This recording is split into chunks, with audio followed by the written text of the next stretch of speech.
Hey, thanks for coming, guys.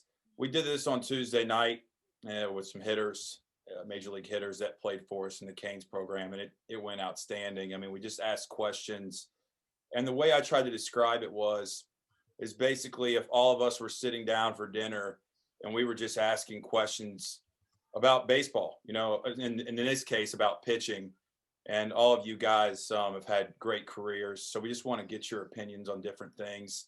And really, our guests are kind of flies on the wall, basically. They can listen and have access to you guys. We're going to record this. So we had 155 people register. So anybody that doesn't, even if somebody doesn't register, we'll still share the recording after the fact. So what we're going to, and I got Coach Mills here, going to be co-hosting with me tonight. And we'll just try to let good conversation flow. So what I'll do, I'll start in the top right-hand corner. You got Seth Maness here. Just when you introduce yourself. There he goes. Yeah, he's gone. Just, say where you're from, where you went to high school, where you went to college if you did, your journey in professional baseball, when you got drafted, who by, where you, and take it from there. Seth? I'm from Pinehurst, North Carolina, like Dillon, a couple years older than him. And I went to East Carolina, signed as a senior to the Cardinals, played with them until 2016, was at the Royals 17 and 18, and finished with the Rangers in 19. Mackenzie? And let's go across the bottom here. I went to Whiteville High School. I was drafted by the Padres in 2017, and that's who I'm with now. So, Bryse? I went to Orange High School from Hillsboro, North Carolina. I got drafted in the 4th round by the Braves, and I'm still with them as of now. Mapes? Dillon Maples from Weston, North Carolina. I went to Pinecrest High School and got drafted in 2011 by the Chicago Cubs, and I'm still with the Cubs today. All right, guys, we appreciate it. So the first question, and we sent you guys a list of questions, and guests, if you have questions, you can ask them in the chat section, and we'll try to get to as many of them as we can. First question we're going to ask: who has been your biggest influence when it comes to pitching, and why? So if we can just go in the order that you guys spoke. Seth? Yeah, I'll start off. It probably goes back to my dad. I was fortunate he had a lot of knowledge about baseball and took me under his arm at a young age and was there and helped me, and kind of like throughout my career picked up.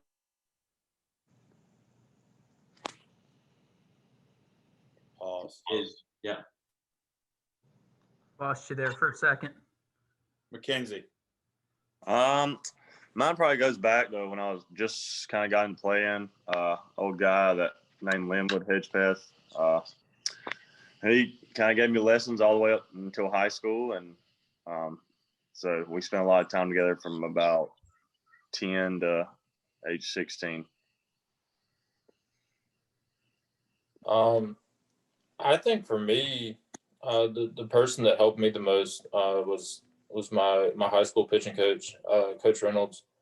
He had Matt Harrison, coached him in high school at South Granville. And he just, growing up, I wasn't a big baseball guy, but when I got to the point where I realized this was for me, like, he helped me the most as far as realizing who I am as a pitcher. Mapes?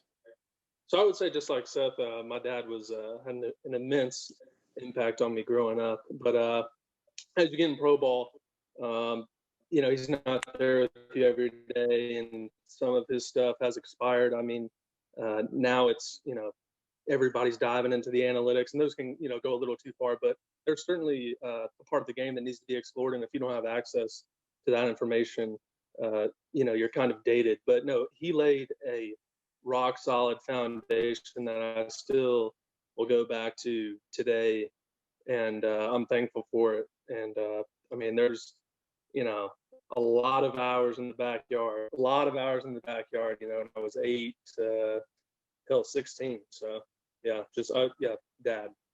That's awesome. It's awesome. Appreciate that, guys. Millsy, if you want to grab the next one. Yeah, so the hot topic, we're in that time of the year, is what you guys do from the time your season ended last season in October to walking us through the process. Do you shut down? If so, how long? What's your arm care regimen? What do you guys do? Weight room, nutrition, so on down the road through the off season. Actually, Beede just hopped on, so let's get him on here real quick. What's up, guys? Sorry about that. You're good. Hey, we did a quick intro. You're not far behind. Just Cool. say, where you're from, where you went to college. Yeah. When you got drafted, kind of your journey in pro ball, if you don't mind. Sure. Yeah. Appreciate you being here. I grew up outside of Boston, Massachusetts. From there, went to Vanderbilt in 2011 and was there until 2014, which is when I got drafted by the Giants. And then was pretty much went year to year through the minor leagues, A-ball in San Jose in 15 and then Double-A for the second half of 15 and 2016, and then Triple-A for 2 years, and then was a rookie in 2019.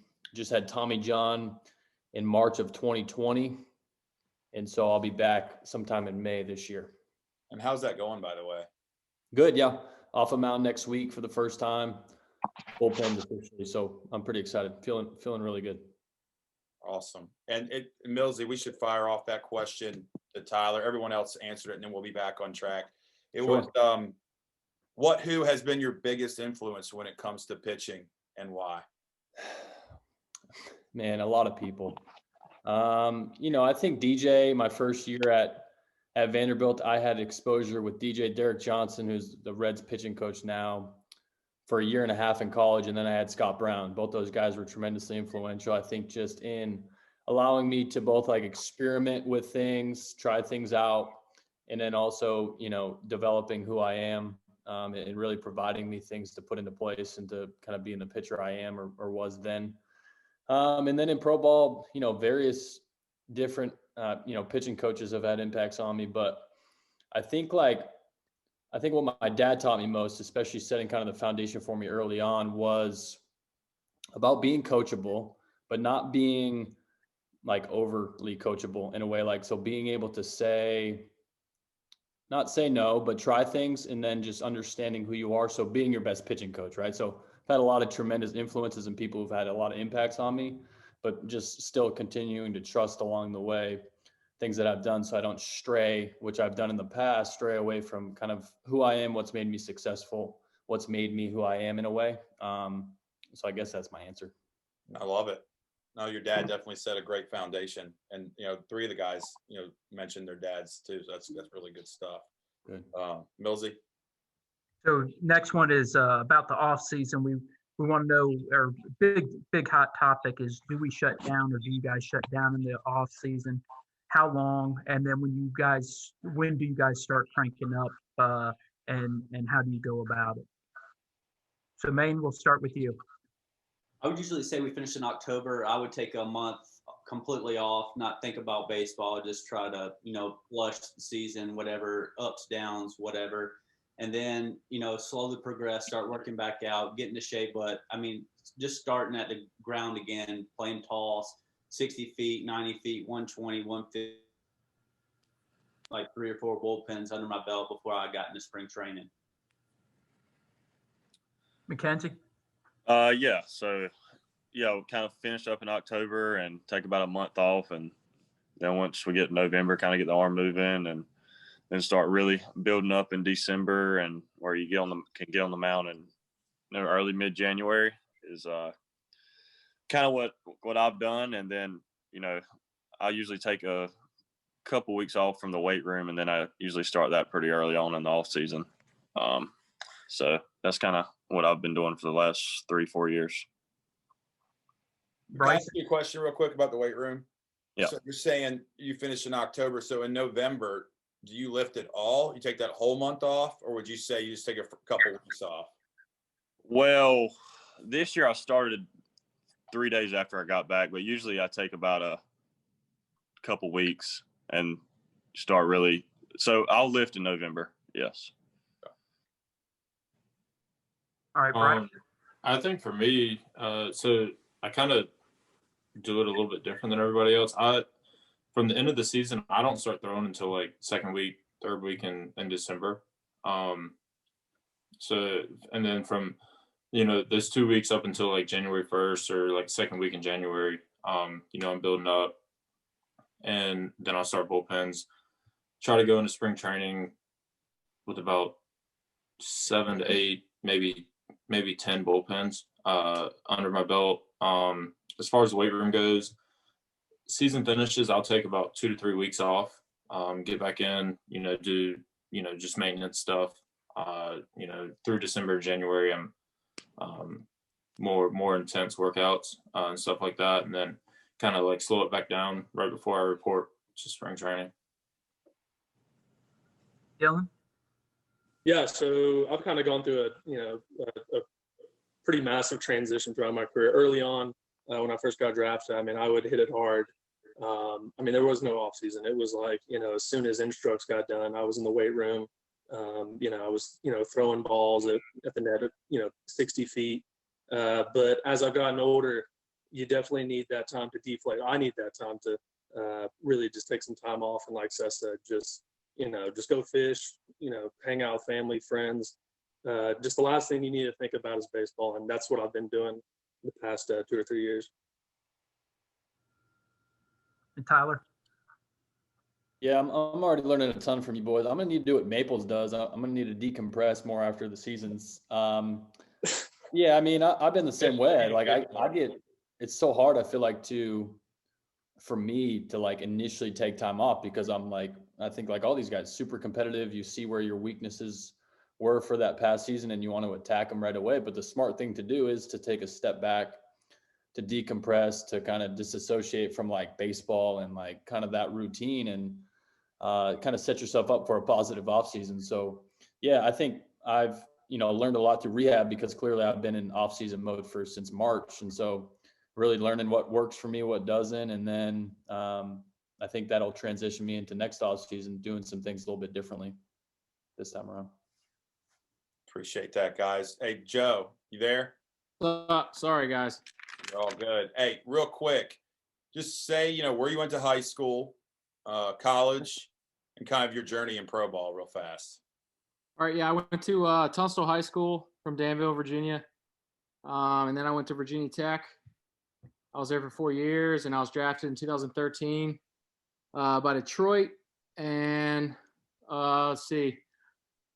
Since then, I've been with New York, Cincinnati, and Arizona.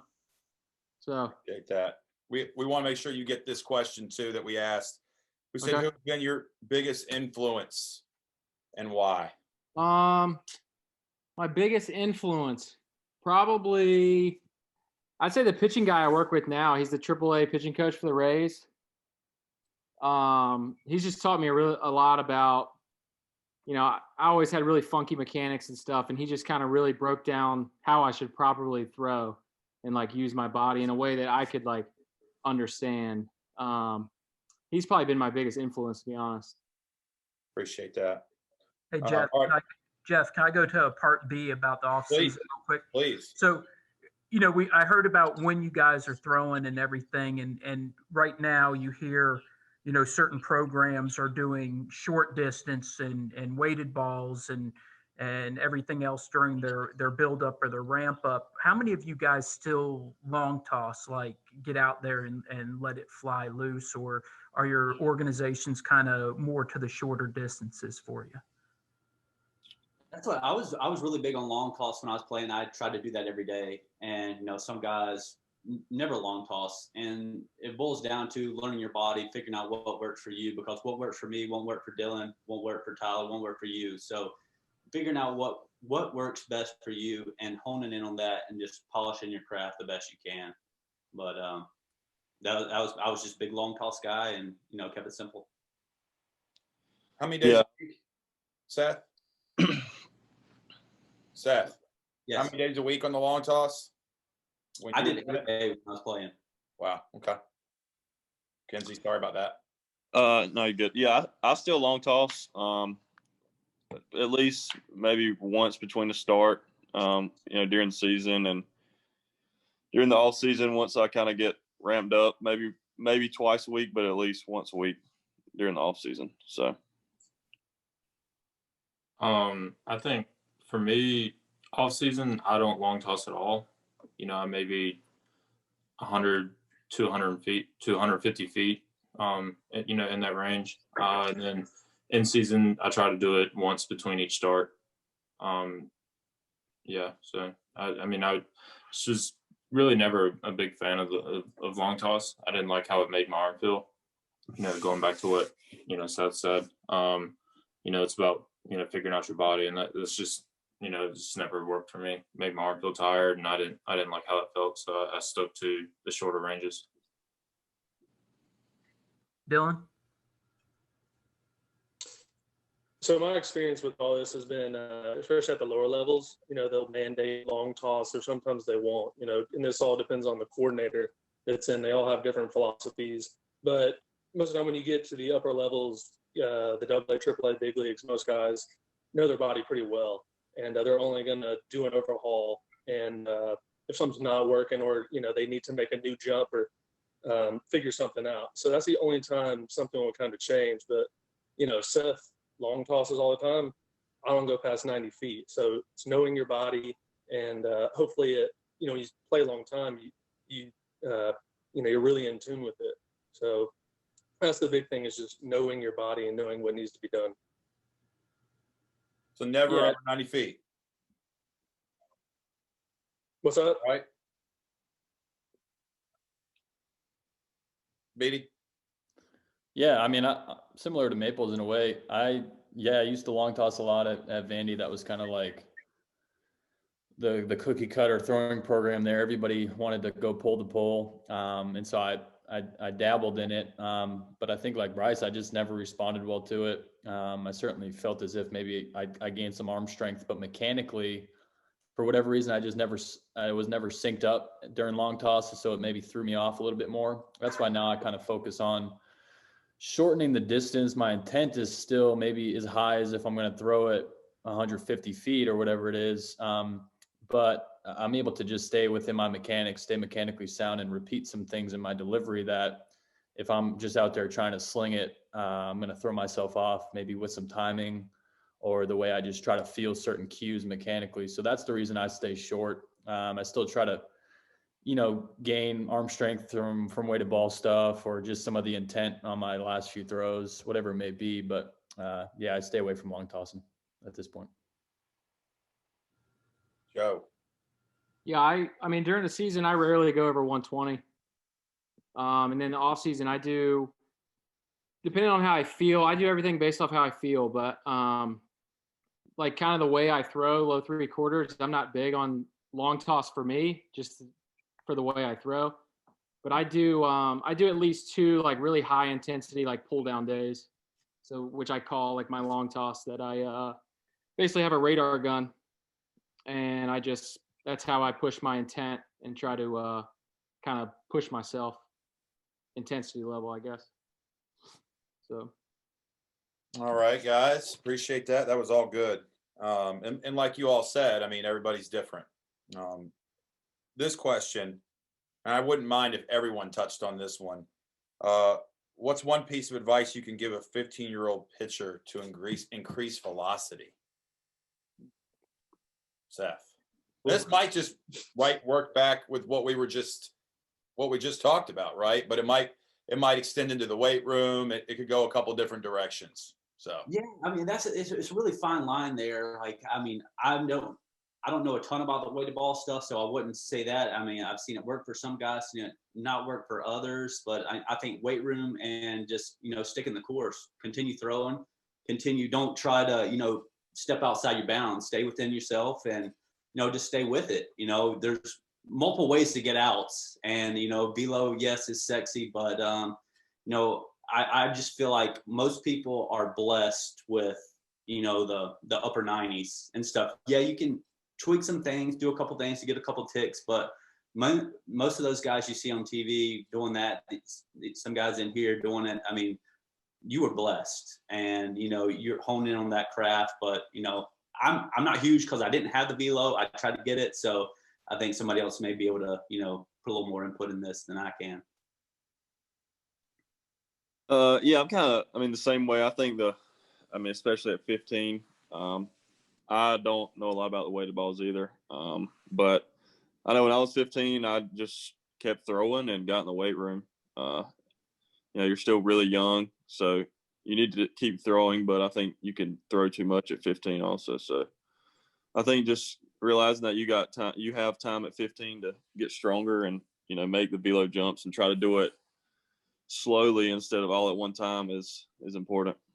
While we got you, specifically you, when you were 15, Jay, I mean, he was in our program and could really, really pitch, but how hard was he throwing when he was 15, would you say? When you were a freshman, 82, 83, 15? Yeah, low 80s. I noticed that every year, and then the next summer you come back and you're 87, and then the next summer you're not. You were doing something. Yeah. I understand that. Was it all the weight room? I mean, is that what it was? I think it was the weight room. Okay. I did long toss a lot. So I mean, it could have been long tossing, but I definitely got a lot stronger in the weight room. Okay. Bryce? Yeah, I think for me, the biggest part was the weight room. And for me, finding that balance between, lifting weights, getting stronger, and then the explosive side of it. The burst, the arm speed, that kind of stuff. I mean, I think for me, and at 15 years old, it's all about letting your body grow as well. I mean, at 15, you're still young. I know guys that through low to mid 80s until their junior year of high school, and then their senior year, body finally matured and they're throwing 90 miles an hour now. So between the weight room and just, giving your body time to grow into itself, I think it's the biggest thing. Appreciate it, Bryce. Mapes?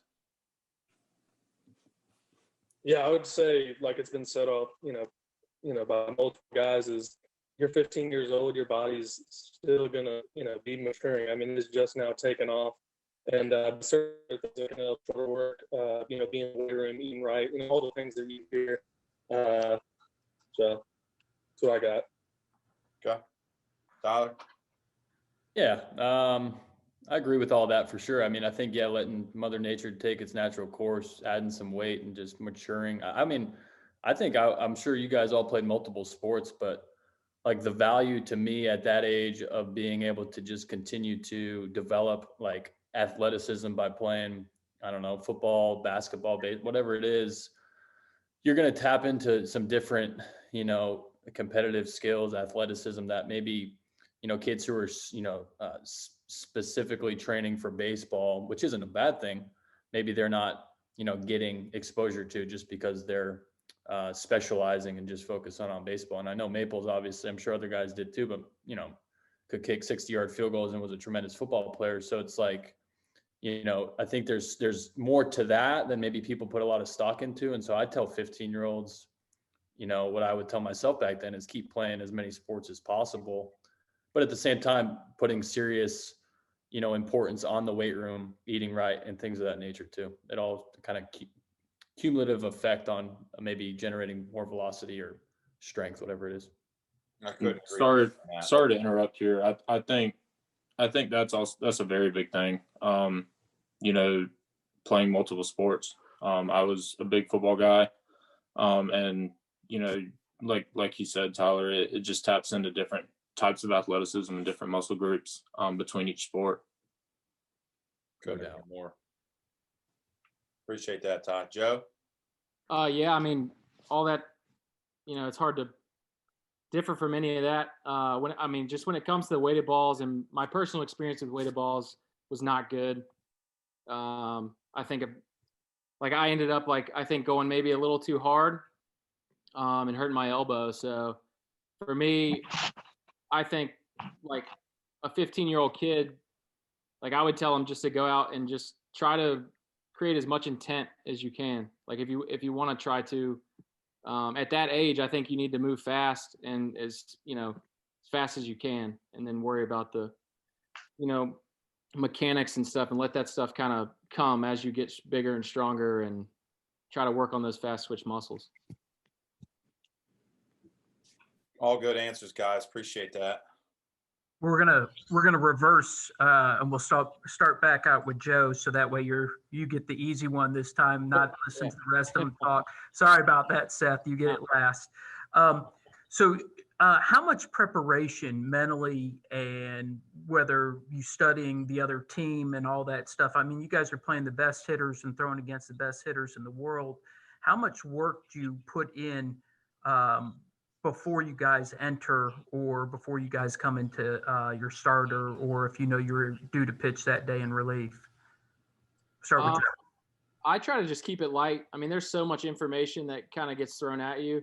For me, I like to, I guess, pitch more to like my strengths, unless it's somebody that I'm used to facing or I've faced multiple times. I think the information for me can be overload sometimes, and can really like cloud my mind of like my plan. So I try to just keep it loose before the game. I'll look at stuff here and there. Other than that, I just, try to go out and just execute. Try to execute is my focus, really. Tyler? Yeah, I'm very similar to Joe. I mean, my first few starts, kind of getting handed the binder of information on the hitters, the heat maps, the way, how they hit 1-1 fastballs, or, any amount of information all in that binder, and me trying to dissect it in my first few starts after kind of just pitching to my strengths through the minor leagues, was a lot to handle. And it threw me off because I started pitching, to what the hitter could hit, or pitching away from what the hitter could hit, as opposed to pitching to my strengths and having conviction behind my pitches. And so, yeah, I mean, I certainly try to do a little bit of studying and preparing on what the hitters' maybe tendencies have been as of late. Certain, pitches I can throw 0-2, where they're chasing, things of that nature that are simple for me, easy for me to understand. And then the rest, I just leave up to the catcher, trust in his preparation, and then shake if I feel convicted. And so 95% of the time, I'm going to pitch to my strengths and what I'm convicted in. And then from there, lean on the reports after that. Dillon? So coming out of the bullpen, I mean, most guys, have got dominant stuff. So, I mean, we all kind of pitch the same. We all have, a dominant four seam or slider. So we can all relate. So we'll just the bullpen talk. That's how we get most of our reporting. I mean, you can get, just overwhelmed with the amount of information at the upper levels. So just keeping it real simple, like it's been echoed, before. That's the best way I've found to go about it, and a number of guys too. So no one has your slider.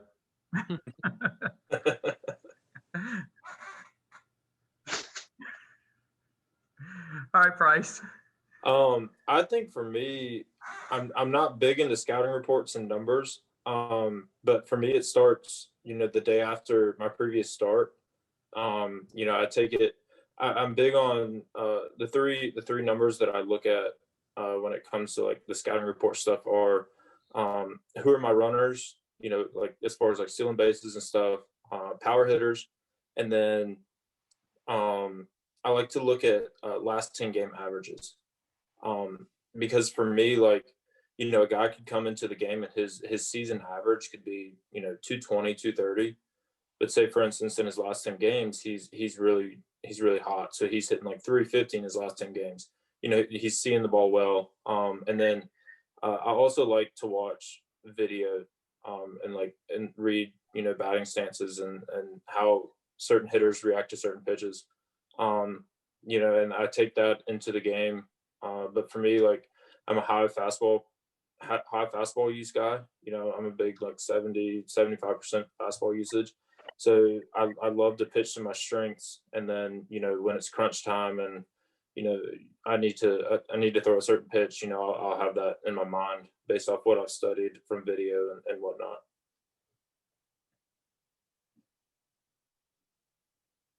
Is it me? Yeah, sure is. Yeah, I usually have a few things on each hitter. I like to start it on maybe day 2 or 3 of, getting up to day 5 or whatever in a start, just so I don't have to cram it all in the night before. And so I actually know it. And I just like to have it just so I feel prepared. I'm, confident. I do pitch to my strengths, most of the time, but there are times when if you face the guy multiple times or you need, a big out or something, you do go where, if they don't slug there, that is kind of their hole or whatever. So I usually have a few things for each hitter, just so I know and feel, really prepared. I think everybody's touched on, a lot of great things. My biggest thing is acronym KISS, keep it simple, stupid, because the game's hard enough. Fill it up.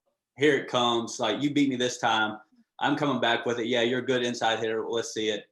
Do it again. Like, so what? I give up 1. Like, it's going to be a long game on that, because I feel like nowadays there's so much information out there. You can get the paralysis by analysis, as they say, overanalyze it and hit on it. You start pitching away from your strengths. And once you get away from that, it's tough. You get in a rut and then you got to keep the mind out of it. Once you start thinking out there on the rubber, you're in a bad spot. So keep it simple, pitch to your strengths, and, it's a hard enough game. Agree. All that stuff was good. Appreciate that, guys.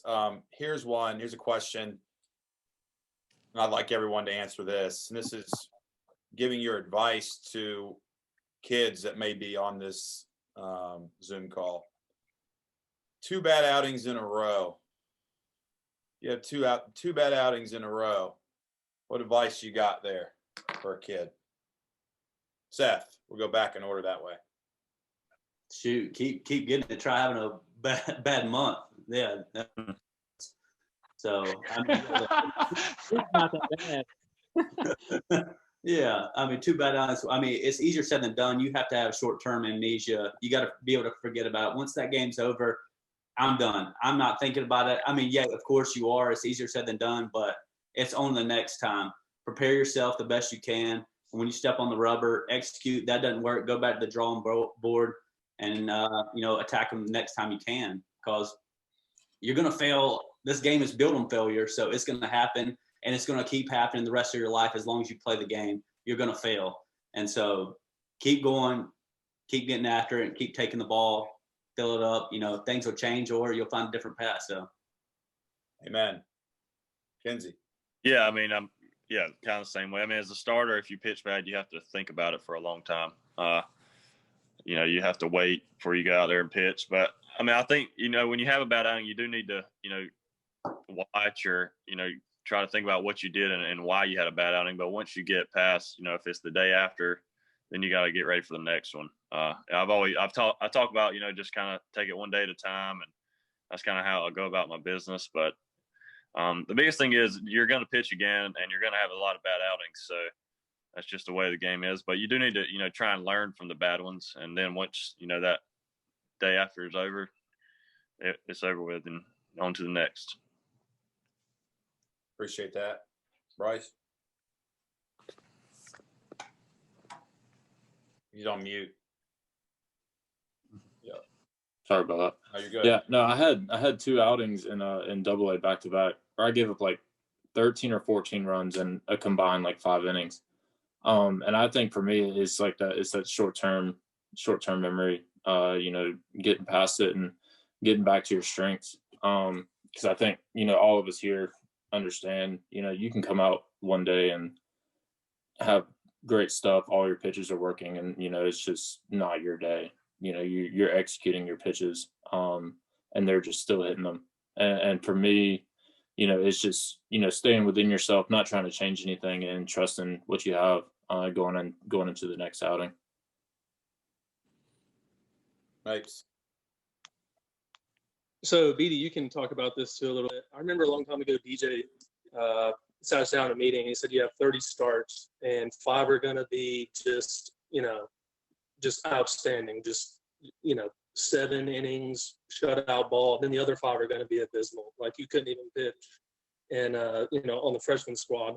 But those 20 in between are where you're decided. I just think you have to have some mental resolve. You have to, you got to be, strong mentally, and that goes back to preparation, like that, Seth said, and Bryce and everybody, and just knowing you're confident in your plan. And that's another thing too, is having a good plan. How do you know you have a good plan? Hopefully you have good coaches and good mentors, and they can, give you their wisdom and build up that plan. So I would just say that just 2 bad starts is nothing. I mean, let's talk about, months, a year. I mean, that's happened to people. It's happened to me. I know Seth, Beede, all these guys, we've all had injuries. These are tough. You're not playing for a year. So it's something you love to do. You're doing it every day. Then all of a sudden, you have a UCL blowout. Well, sorry, can't compete. I don't know what to do now. So just always having a plan and being confident in that plan. All really good. I mean, yeah, extremely well said. I mean, all these guys, I think exactly what Maples was saying, having a plan, and even when you have 2, 3, whatever bad starts in a row, not deviating from the plan just because you got your teeth kicked in. I mean, the plan, sometimes you need to adjust and make changes if it's necessary, but otherwise, you're at a certain level and you got to just continue to trust in the plan when crap hits the fan in a way, and to just keep going. And for me, the biggest reasons why I've turned 2 bad games into 6 or 7 is because lack of confidence. So I go into, second bad start. Okay.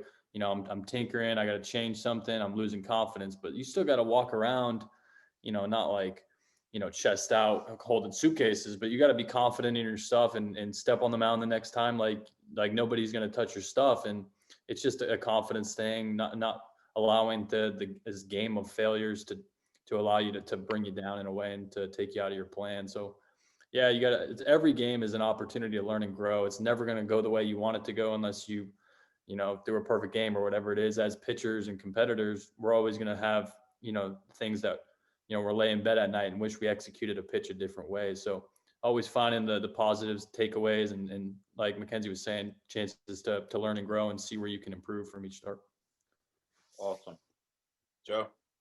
Yeah, I just try to, it's easier said than done, like they said, but just try not to dwell on it. If I have a bad outing, I try to come in the next day and just find a point in my outing or somewhere where I could have done something better, instead of, sometimes I can get in a rut of like blaming stuff on every, something bad that didn't go my way or something.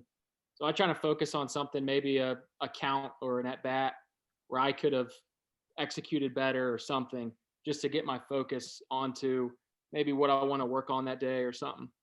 Try to get my focus off of the night before. All those answers were outstanding, guys. That was awesome. Can I add one more thing in there? Please.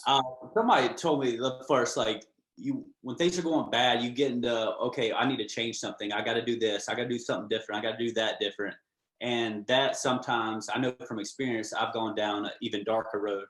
Well, I changed something I did well, and then I got away from what I did do well. And somebody said, write down, when you're going good, write it down. What are you doing exactly? That way, when things are going bad, you have something to look at. Okay, this is what I was doing when I was doing good. Yeah, and it makes to add on that really quick, Tyler, I'm sure you know Kyle Wright. He got me on this thing this year. I think it's with, I guess you guys have a mental coach kind of at Vandy. Yep. Yeah. So Kyle gave me this book, and basically it goes through every day after you throw, what you did well, write down what you did well, what you did bad, what you think you can improve on, what you think your intent level was. And for me, that was a big turning point, realizing that stuff and kind of writing it down for me, helped a ton, instead of just keeping it in my head, because I can go back and look at it. And then, so that helped a lot. I like that a lot. Yeah, don't internalize, man. You got to talk about it or put it on paper. That was all really good. Millsy? All right, I'm going to take a question from the chat. and then add to it.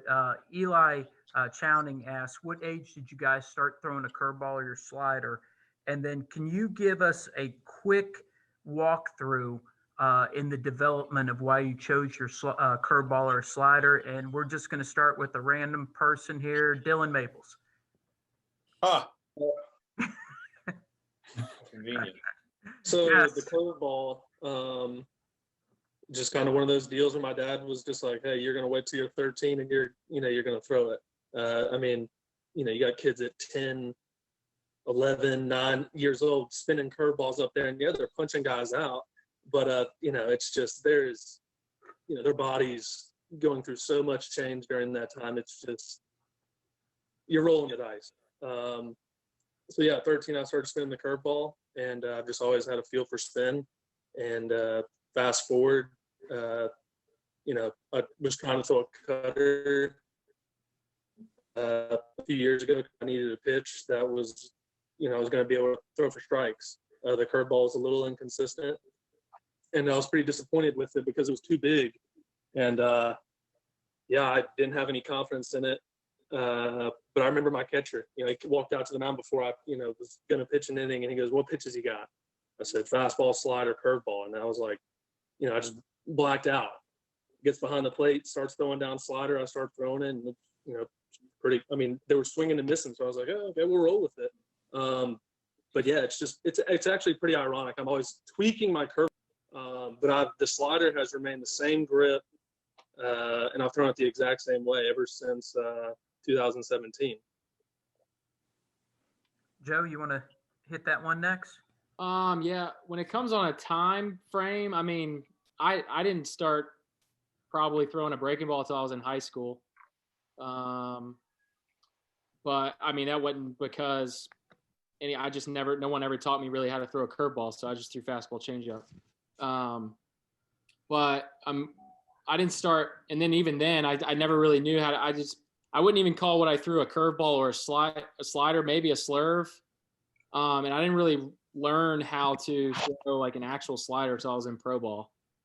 At least had somebody like show me like, hey, maybe try to do this and start messing with it. And then I kind of learned how to mess with it. And for me, it came down to finding a grip that was comfortable. I think if the ball is not comfortable when you hold it, it's not going to be comfortable when you let it go. And just hopefully you got, good people in your corner looking out for you that aren't going to, pump a 13-year-old kid to start ripping curveballs. So, I mean, I think high school probably is what I would say focus on a fastball changeup as a younger kid. Bryce, you want to hit that one next? Yeah, I think I was like Dillon. I didn't really throw a breaking ball until like 13 or 14. My dad always preached, fastball command.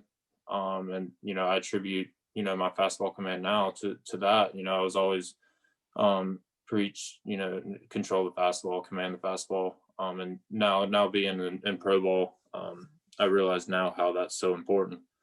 But I think for me, I've always struggled spinning the baseball, just from my arm slot, being as low as it is. I think I finally found, I have like a big slurve. It's a slurve. It's slower. It's a bigger breaking ball, and then like a shorter, harder cutter slider combo. And for me, it's just about finding the grips. When I was searching for breaking balls, I'd go through 3, 4, 5 grips, in a season, just trying to find that right one. And that was the biggest thing for me, is finding what was comfortable, and not having to change like how you throw to make a pitch move. Kenzie. I didn't start throwing a curveball until I got to high school. And then I had a little cutter that I kind of, turned into a slider once I got older in high school. But my freshman year, I just kind of learned how to throw a curveball, and that was the first time I had thrown it. So, Tyler. Yeah, my dad taught me a little curveball when I was 13. That I always tried to, I kind of emulated Josh Beckett in the way that he kind of kept his finger off the ball, similar to maybe Wainwright does now. And he always just taught me to pull the lampshade down, and that eliminated for me like the desire to to snap something off or to kind of get maybe into some elbow issues there. So for me, it felt, I never had elbow issues obviously until 2020. And so, it was a safe pitch for me. I did throw it obviously when I was young, 13. So not a ton. I was, threw it sparingly and never really threw it too much high usage. But I think as I got older, I'd always loved my changeup more. So I never, really relied on the curveball. And then as I got into pro ball, they tried to, get me to throw cutters and sliders. And I've never, I've toyed with them and I've liked some of the results from them, but they never have made me feel comfortable with the grip. Like kind of Joe was saying with the grip, like I've never felt comfortable with throwing it. And so I've tried to keep it simple in terms of my repertoire and just stay fastball, curveball, changeup at this point. Seth? Yeah, I think like these guys 11, 12 years old, somewhere in there. And I was always under the impression, what I was taught, that, pulling the lampshade down, but if you throw it correctly, you're not really going to have the arm issues. I think the arm issues come from throwing it incorrectly, getting around and snap and a little extra force there. But, I don't know the numbers behind on injuries wise. I would assume it's just the overhead motion, but I don't know anything about like curveballs, directly affecting like Tommy John or injuries. But, other than that, I would just preach, I'd start with a changeup. I wish I would have known throwing a changeup earlier in life and, figuring that out, because, that I learned got more outs with a changeup than I ever did with my curveball. I actually lost it somewhere, so it's still out there. Appreciate all those answers, guys. That was awesome. Here's a question off the chat. This is an interesting one, and this will actually relate differently to each of you probably. And different high school kids are in different spots. But when did you start being a pitcher only? That's actually a very hot topic at our level. So I'm curious. Everybody's got a different story there. So we'll just start at the top to keep it easy, to take it back, Seth, and work it back all the way around. It was actually, I thought I'm sure like a lot of other guys went to college two-way, and it was my freshman fall. I was, swinging a newspaper up there. Couldn't get it. Anyway, it was pitching a little better, throwing better, stepping in that role, and kind of never looked back. So my freshman fall of college. But you went to college thinking you were going to hit.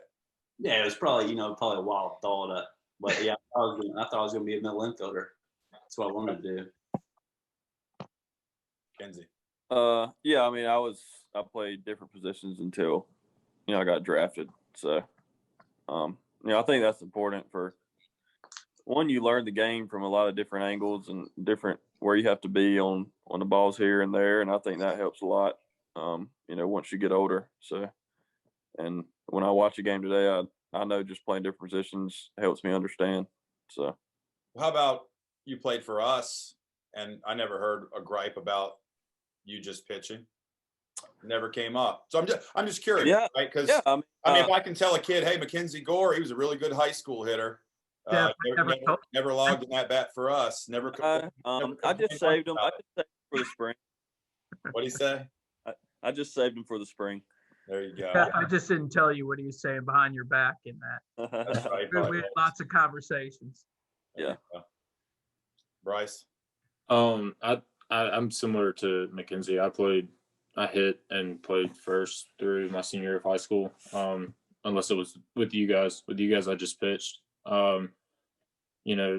a high school hitter, I was a pretty good high school hitter. But then, when you get to like a Canes travel team and just, all those hitters, I couldn't compete with those guys. So I pitched with you guys in high school. I played a position. And then, obviously once I got drafted, I was a PO. Mapes. So kind of what Seth said, at Carolina, they were going to let me two-way. I guess they'll say anything to get you on campus. But yeah, when I got drafted and showed up They to told you that instruct you were going to get the with the hit. Cubs, that was the first time I had become. What is that? This is actually a great. I know this might What'd seem you like a lame. I know this might seem like a lame question, but this is great. Go ahead. Your slider. It's a good thing you're wide. No, I was just going to say. I mean, you will hear some wild stuff. Yeah. We're running on like 2G. So, can you guys still hear me? Yeah. Okay. But yeah, they'll tell you some crazy stuff to get you on campus. So, I mean, I was, told, you're going to be getting ABs in the fall, all this great stuff. And then, I come to find out, I go up there for my official, and, there's a lot of other pitchers who they told the same thing to, and, they got one AB or something. And then it was, you're a pitcher from here on out. But yeah, to answer the original question, 2011, when I got drafted, I showed up to instructs, and I was a pitcher only, obviously. Yeah, I hit in at the high school level, kind of with my high school team, and then any summer ball stuff usually didn't hit. Petty definitely made the mistake putting me in the field a couple times, having some costly errors, but hopefully made it up on the mound a couple times. Otherwise, not a great hitter. I love getting in the box, but I was hoping that the DH was going to stick because I'm not trying to face Mackenzie Gore, multiple times a year. So we'll see. Yeah, I only hit a golf ball for the rest of my career too. Yeah, so. no doubt. You might face each other this year. It's possible. Huh. The Padres are looking pretty stacked these days. Every day they trade up for somebody else. It's crazy. Well, Joe, what you got, man? I only hit 1 year in high school, man. I got the disease. Oh, you hit right-handed, throw left. Yeah, I hit lefty, I hit righty. They don't even want that in high school. Right. Tell that to Ryan McBroom. I can hit a ball in the tee. No, he's an outlier though. Yeah. Everywhere there's an outlier. Yeah. But I can hit a ball on a tee, but I don't do well with the one that's moving. Well, this was a great question, and everybody's answers were, different. That was awesome. Millsy, what you got? So how much do you guys during the year do, or at the beginning and then during the year, break down mechanics on video? We've got a couple people asking that on chat, and I know in high school it's kind of tough unless you're at a big school that has the technology, but you guys have all the resources in the world. Is it more trust in your pitching coach and feel, or do you guys actually go into the film room and break yourself down? Hey, can we piggyback off that question to basically ask two questions in one? Because you talked about all the stuff they have at their fingertips. I guess maybe throw in how much stock do they put in all of the spin rate and just data. We talked about data, but spin rate, developing that stuff in the game today. So can we piggyback that with the video? Maybe knock out two with one. Joe, you want to start us? Sure, yeah. I look at video every day, pretty much, or not every day, but after every outing. And I mean, during the season, I don't really make too many mechanical adjustments, maybe little stuff, just feeling wise. I try to make my mechanical adjustments like during the off season, just because I'm not having to execute in the off season and get people out. And I can be more drastic with like my changes and stuff. So I look at video after every outing, and I try to find, I'm looking for certain points in my delivery that I'm trying to get to.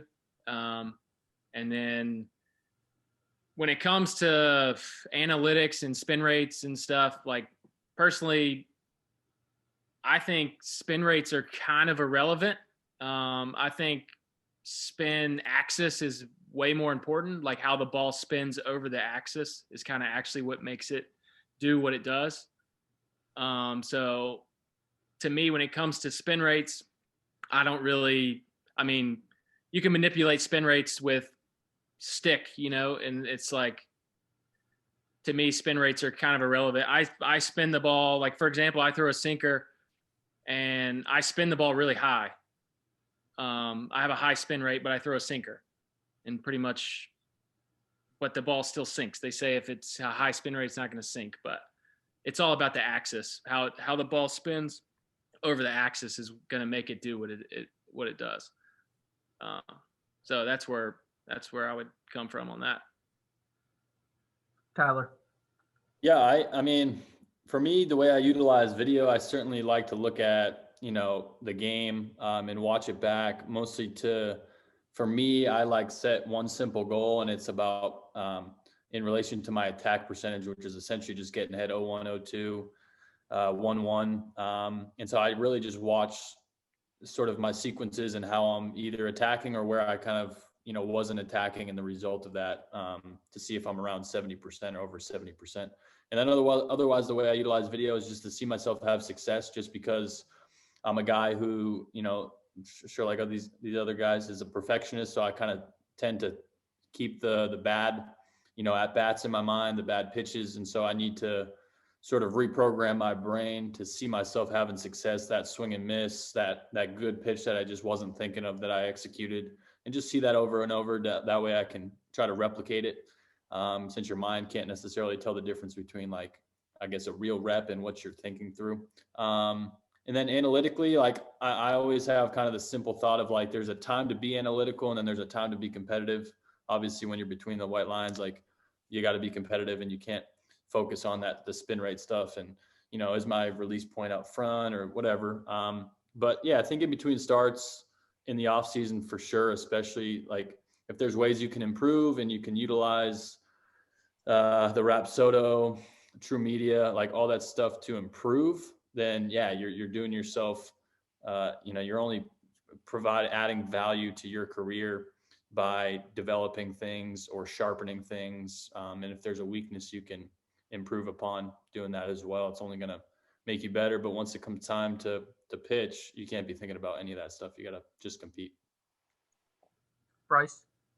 I watch video after all of my outings, and honestly throughout the 5 days, really just to kind of reflect on my previous outing. Look at sequences, look what I could have done better as far as sequencing pitches and attacking hitters. When it comes to video for mechanics, the only time I'll do that is like if I have an outing where like something just kind of like felt off. Like I have a problem with like my hand placement, out of the stretch. And so sometimes, like, if I get out of an outing and I'm like, something just felt weird, I'll compare it to other outings that where everything, felt fine, and just see if there's a difference. And then when it comes to the numbers and the stuff like that, kind of like what Joe said, for me, it's the spin efficiency or how well the ball spins on the axis. And, for me, my four seam is my best pitch. It's, a pitch that they say it has the rise to it or whatever they want to call it. But it spins way below average. I spin my four seam like probably 2,000, 2,100 at the most. But because it spins on that same axis the whole way there, is what makes it good. And so as far as spin rate goes, like I don't worry about that. I just worry about staying behind the baseball and having it come out of the hand with a good feeling. Kenzie. Yeah, so I watch video after every start, and I have obviously like a pretty weird looking delivery, so I will, watch the video, and I have some things that I do look for to make sure that they're good early, so everything will do what it's supposed to, at the plate. But when it comes to the numbers, the spin efficiency is really the thing I look at, which goes into the IBB or whatever you call it, like the carry. And if that's down, it's usually because something in my mechanics early is off. So that's really what I use the video for. And I will look after every start, look at sequences and then when you execute, because when you look at a start and see how you really don't execute many pitches perfect, it makes it where you just kind of go out there and throw it to the plate with with just throwing it hard, because at the end of the day you're going to hit like maybe 20% of your spots on a really good day. So I think we got Dillon back. Dillon, you good? Yeah, I'm battling my 2G connection. Get some But Wi-Fi a lot of at your house.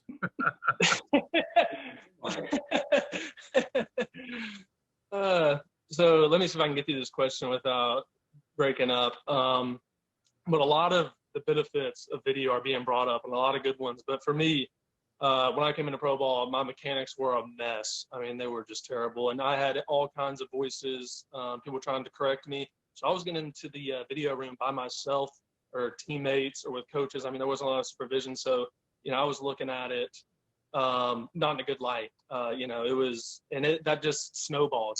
And so every bad outing I would highlight, and that just, it just kept accumulating. And the next thing you know, I'm in this deep rabbit hole, not knowing where to get out. So I just stopped all video, and that's the way I go about things now. Just like Seth said, and it's been said before, like just keeping it simple. Just and then as far as the numbers, I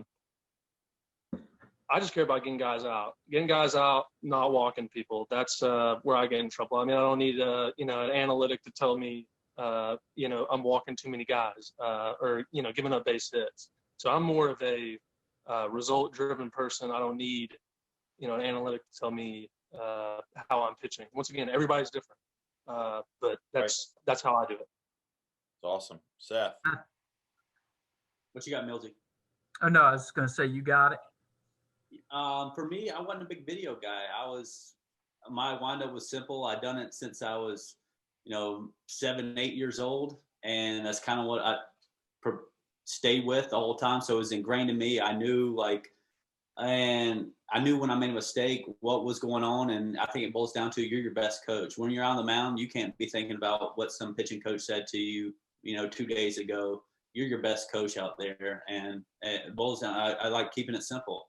And that was my motto, and that helped me get me to where I got to. And for the spin rate stuff and all the analytics stuff, you make your own numbers. Like Dillon Maples makes his own numbers. Mackenzie Gore makes his numbers. Like for me, I can't go try to do stuff, tweak them to have his spin rate, efficiency, whatever. I'm not big on the jargon. That's probably why I'm out of the game now. But I'm learning a little bit. You make the numbers don't make you. And it's there's a real fine line there. They are there to help, but you have to be super careful and then boils back to the video. And that leads you down the bad rabbit holes and gets you into places that you don't need to be. And it's tougher to get back on track. Those are all really good answers, guys. Appreciate it. This is a question that was asked the other night. I want to make sure, because we don't have a ton of time left. These things go by quick. If you could go back and have a conversation with your 16-year-old self, what would you tell them? Tell yourself at 16 right now. Maples. Oh, man. So I thought about this question a good bit. And, there is just so much wisdom I would love to pile on. It might be the longest run-on sentence, in the history of mankind, but just to have confidence in your game plan and just knowing that it's going to take some time for you and not to compare yourself with other people. Not to compare yourself with other people. That came up a lot the other night. Joe? Yeah. It'd probably be for me. I always threw really far across my body, and I think eventually that put a lot of stress on me. I was very inefficient in my delivery, like my whole life, and nobody really taught me how to fix it because I got people out and it worked, and so nobody really wanted to mess with we don't want to mess him up kind of thing. Well, that's the problem with amateur baseball, right? You see a guy that's doing really well, and if you go and mess with that guy, you're an idiot, Well, yeah, yeah. So it it would be a mechanical adjustment for me. It'd be the thing that clicked for me. Guys used to always tell me to stay back, and I finally got into it with a pitching coach a couple years into pro ball, and I was like, dude, every pitching coach I've ever had has told me to stay back. I obviously don't know how to do it. Like, instead of just saying stay back, why don't you tell me how to do it? And so finally, the guy I work with now, he immediately picked up on video. When I would lift my leg, my weight would shift to the balls of my feet, my toes. My heel would come off the ground. And so I was already pushing towards first base dugout before I'd even started my delivery, really. So I fixed that movement, and that kind of made me.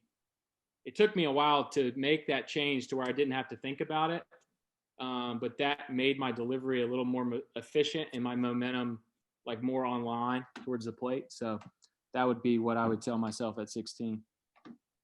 Fair enough. That's good. And that was all based around not getting hurt. It wasn't based around stuff, or it was just based around using my body more efficiently. Beede? Yeah, I think like Maples, I'd love to go back and tell myself a million things, but I think just the biggest thing I think that would, helped myself and hopefully would help other kids is just understanding kind of what your goals are, what your purposes are, and just being the best that you can be and not trying to be someone else or try to mold yourself into some other person just because, you look up to them, which is, it's great to kind of model yourself after other people, other pitchers, mechanically, whatever it may be. But I think along the way, you just want to try to maximize your own abilities.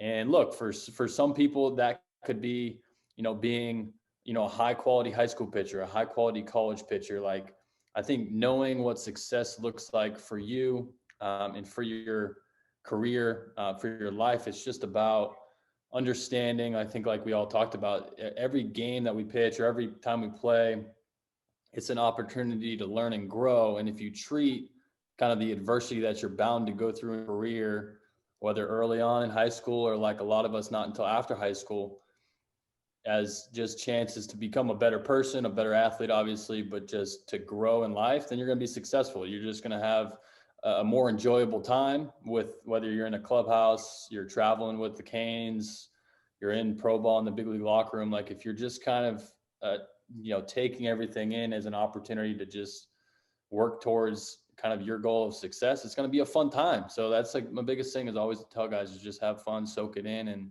and grow along the way and be the best you can be. Best version of yourself. It's awesome. Bryce? I think for me, I would just tell myself to trust who I am and trust, in my abilities. I think for me, debuting, at 20, it was very intimidating for me. My debut went well, but, after that, I, between late 2018 and pretty much all of 2019, I struggled. It's just because it was a confidence thing for me and not trusting in my abilities and what I could do. And then once I finally figured out that hey, I belong here, my stuff works. That was a turning point for me. And so if I had to tell my 16-year-old self something, it'd just be to trust yourself and trust what you're capable of. Awesome. Kenzie? Yeah, I think just be the best version of yourself is, something that, we all wish we could have heard. But just really, if I was able to tell us, really take things day by day, like I do now. And then also so you can enjoy, playing and all the stuff, you're doing at 16, because at that age, you're playing to have fun. So really just, not looking, too far ahead and just enjoying, every moment of baseball that you can. Seth? I probably taught myself a change up a little earlier. But I think most of these guys, hit on it. It's being you, figuring out what you do best, polishing that, perfecting it. And, hey, you gave it all. You did everything you could. And that's what it boils down to, because you're always going to play with somebody that throws harder than you, always going to play with somebody who has a better slider, better curveball, whatever. Somebody's going to be faster, stronger, hit it further. you can't do anything about it. Surround yourself with the best people you can, and you're never too old to learn. All those answers were awesome. Chase? You got a question from Adam Burks on the chat. He said, and I'll just paraphrase real quick, what is your favorite drill that you have or that you've learned from any pitching coaches that you might still use? We'll open it up. Anyone want to shoot it? Because we're starting to get short on time. How about just one person if somebody's got something? Somebody want this one? Mine is just Yeah. Go ahead. I try to focus on keeping my weight in my heel. That's what keeps me from rocking to my toes. So Joe, can I ask you a question on that? Yeah. I've been kind of talking to Seth Maness and Cody Wheeler about this a bunch over the last year on that. What's the purpose of for the audience of having your weight on more towards your heel than your toe and that's on your pivot or on your pivot foot, correct? On your foot. Yeah, on my drive leg. Basically, that's just my thought. I think like your weight should be evenly distributed, but because my tendency has always been to rock to my toes, my thought has to be like I have to feel like I'm sitting back, like almost like my toe is off the ground. But eventually, like you're gonna have to get to your toe. You can't push off of your heel and throw. But that's my cue to kind of keep my foot engaged with the ground as long as possible. That's what cues me. That's what helped me. That was my stay back kind of cue, I guess. That's what clicks for me. Mackenzie, were you going to take a stab at this? And it was. I mean, yeah, I still do the towel drill and get on the mound and do dry work like I used to do. And I think the heel to heel, like in the ground, is something I work on too because mine turns when I lift. And just when you get on your toe, you get a little more in your quad instead of your glute. It's a technical way to put it. So you just don't have as much power, basically. And then your line to the plate is also not as good. So when my heel's in the ground and it's going toward the plate, then my command's better and everything's a lot more efficient. So there's a question from the chat, and again, maybe just one of y'all grab this one. What exercises in the weight room do you think helped your velocity the most? Bryce, why don't you grab this one? I think for me, a big part is like lower body strength. And however, your body reacts to whatever exercises is up to you. But for me, like a lot of exercises weighted wise that represent pitching mechanics, whether it's like explosive, like side lunges, skater jumps, stuff like that, like lateral movement stuff. I mean, as a pitcher, all we do is we move laterally down the mound. So I like to train that way with weights and with explosion type stuff. Awesome. Jay, you want? And guys, we got about 15 minutes, give or take. We'll try to get all these questions as we can. Yep. Let's see here. Sorry, I was typing some responses to questions on the chat, Jeff.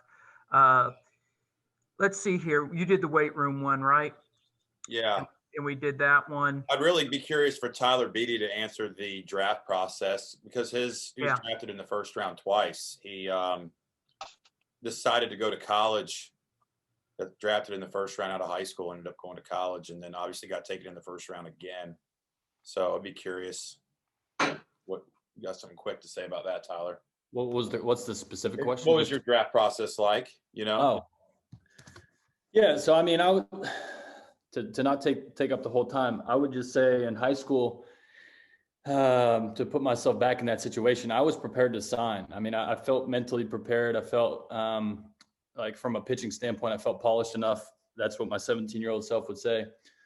But I wasn't, maybe in the place to process through the decision. I guess so at that point, you got drafted June 6th, you had till August 15th to make the decision. And for the first month, I was sold on signing. And then just sort of being exposed to the business side of the game, was huge for me because it allowed me to take a step back and truly see the decision without putting kind of a dollar figure on it to really blind me from the value of the Vanderbilt opportunity. So I really allowed myself to fully embrace everything that was going to come along with being a 17 to 21-year-old kid in college again. And to do it at Vanderbilt with Tim Corbin in the SEC, kind of getting a prestigious education closer to a degree from Vanderbilt.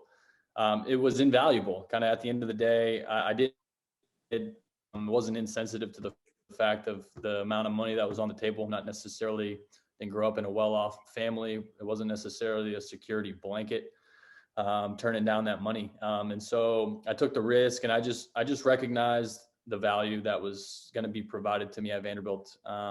So the draft process was great because I went into it and I was just grateful to be drafted, because at that time I was excited to get in the Pro Bowl, to be honest with you. And then my second experience was more of a relief, kind of weight off the shoulders. I had a lot of years in college where there was just a lot of high expectations I set on myself that I really took into account from other people. I wanted to really perform for other people's opinions because of kind of what I did in high school, turning that down, and kind of having an up and down college career. And so it was a relief to get drafted. I was thankful the Giants at that point really did take a kind of chance on me and maybe draft me based off of my potential from high school and a couple good years in college. And so great experiences, super fortunate for both of them. They each taught me very different things individually, which is, great. I'm glad I got to experience through them, sort of the highs process, and grateful for it for sure.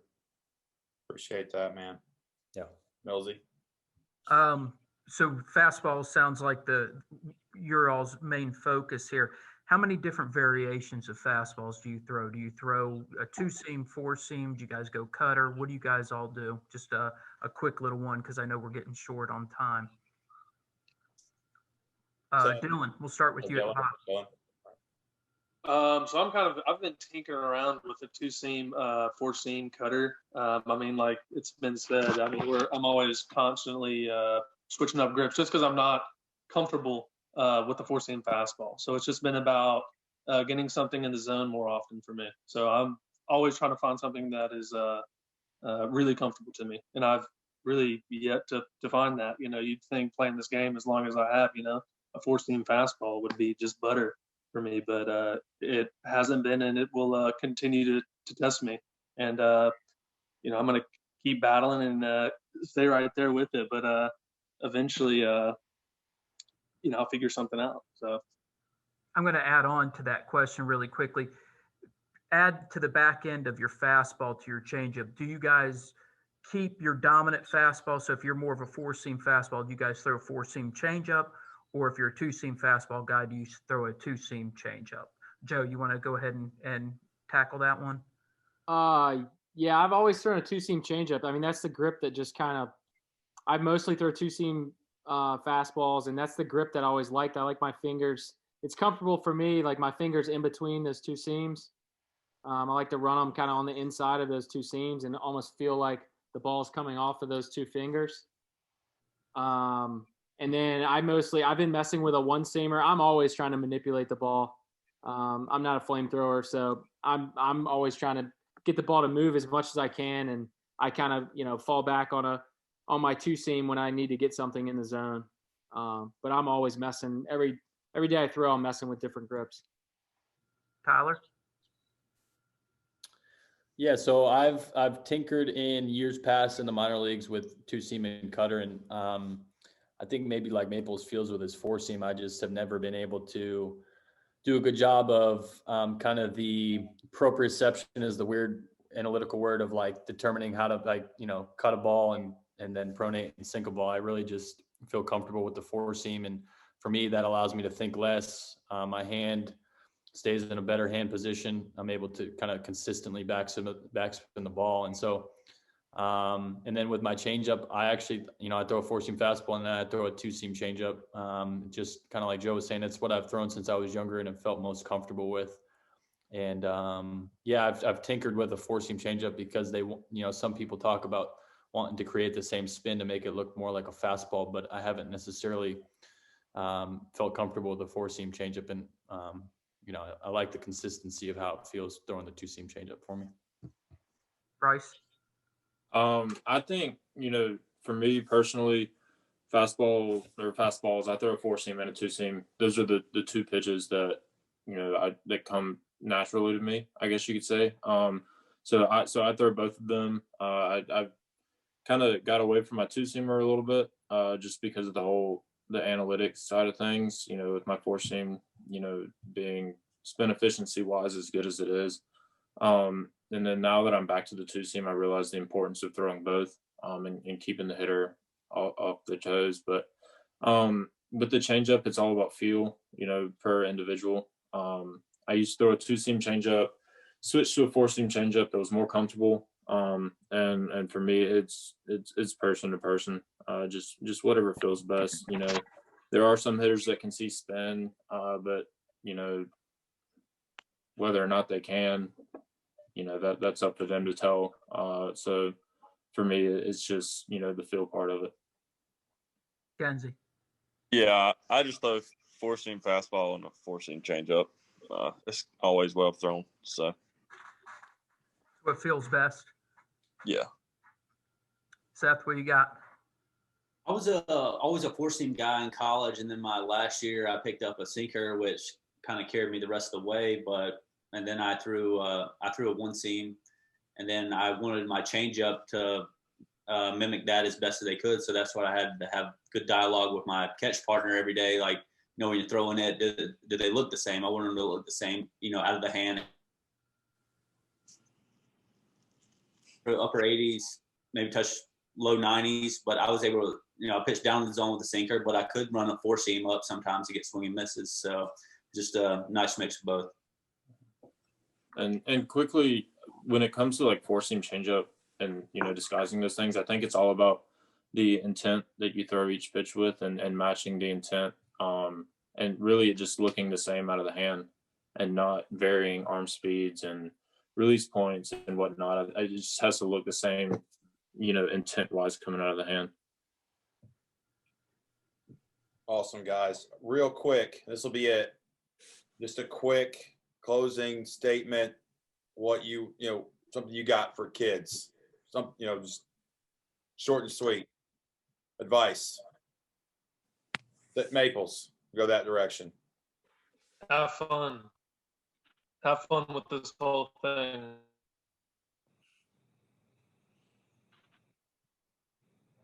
Joe? Yeah, I mean, I would say play fast. Every day you go out, play hard and fast. Don't try not to question yourself. Play with full intent and just let it rip. Yeah, I think Mackenzie said this earlier about his advice to younger self, but like, enjoy where you're at. Tomorrow's not guaranteed. I don't care if you're, an A-ball and you're, first rounder and you're looking forward to being in the big leagues, enjoy A-ball, or you're in high school and, you're a D1 commit and your senior year, like, enjoy that senior year. Just enjoy where you're at, because those are the things you're going to remember the most, the journey, not the destination. Awesome. Bryce? I think, like Dillon said, just have fun, enjoy the moment, be yourself, do what you like to do. There's a lot of pressure nowadays put on, high school kids. And, at the end of the day, I think all of us have realized this, and, we got to this point. It's still a game that you play. You're supposed to have fun while you play the game. Absolutely.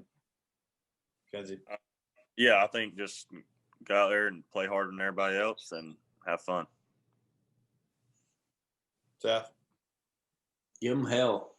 You're gonna fail a lot. Dust yourself off. Keep going. Awesome. Hell yeah. Well, hey guys, I told this to the guys the other night. Really appreciate y'all taking time. I mean, taking an hour and a half of your time, giving it to a bunch of people that you don't know. You're not necessarily getting anything out of that. That speaks a lot to your character. We really appreciate it, and we wish all you guys the best of luck this spring. Jay, you got anything? No, just thank you very much, and it's great seeing you guys, and good luck this spring. And if I know you all can't win it, so try to win it all. Thanks, Y'all guys. take care. Thank you Yeah. so much. Thanks, guys. Appreciate it. Thanks, guys. Yeah. Thank you guys. Appreciate it.